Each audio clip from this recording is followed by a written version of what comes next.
Hello! இது video எடுக்கிற ஐடியே இல்ல. சடனா யோசிச்சதுனால பாதியிலேருந்து ப்ராசஸ் வந்து நான் சொல்லிடுறேன். இது சிக்கன் நூடுல்ஸ், கம்ப்ளீட்டாக ஹோம்மேட் அண்ட் வீட் நூடுல்ஸ். கிட்ஸ்க்கு ரொம்பவே பிடிக்கும். ப்ராசஸ் வந்து சொல்லிடுறேன். ஃபஸ்ட்டு வந்து ஆனியன், கேப்சிகம், கேரட்டு, நிறைய கேபேஜ் இதெல்லாம் உங்களுக்கு எந்த அளவுக்கு குவான்டிட்டி வேணுமோ அதை வந்து கட் பண்ணி வச்சுக்கலாம்.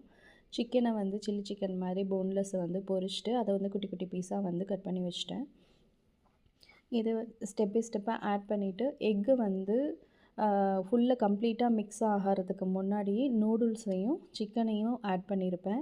பிகாஸ் அப்போ தான் அந்த எக்கோட ஃப்ளேவர் வந்து சிக்கனில் அண்ட் நூடுல்ஸில் வந்து நல்லா தெரியும். சாப்பிடும்போது ரொம்ப வியர்டாலாம் இருக்காது, நல்லாயிருக்கும். அந்த ஃப்ளேவர் எக்கோட ஃப்ளேவர் வந்து நல்லாயிருக்கும். போட்டுட்டு நல்லா மிக்ஸ் பண்ணிவிட்டு இது கூட கொஞ்சம் onion powder and garlic powder add பண்ணியிருக்கேன். ஆக்சுவலி இந்த வீடியோவில் அது ஸ்கிப் ஆகிடுச்சு, நான் ஆட் பண்ணியிருக்கேன் கொஞ்சமாக. அதுக்கப்புறம் மிளகுத்தூள் ஆட் பண்ணிவிட்டு நல்லா மிக்ஸ் பண்ணிடணும். இதுக்கு நான் வீட் நூடுல்ஸ் எடுத்திருக்கேன். ஆர்டிஃபிஷியல் ஃப்ளேவர்ஸ்லாம் எதுவுமே கிடையாது. ரொம்ப ஹெல்த்தியாக இருக்கும், கிட்ஸ்க்கும் ரொம்ப நல்லது.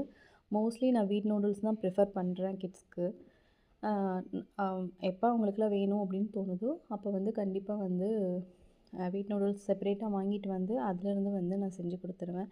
ரெஸ்டாரண்ட்டில் செய்கிறத விட இது வந்து ரொம்ப பெஸ்ட்டாக சூப்பராக இருக்கும். ட்ரை பண்ணி பாருங்கள். நான் புதுசு, எனக்கு வீடியோ பெருசாக எடிட் பண்ணலாம் வரல.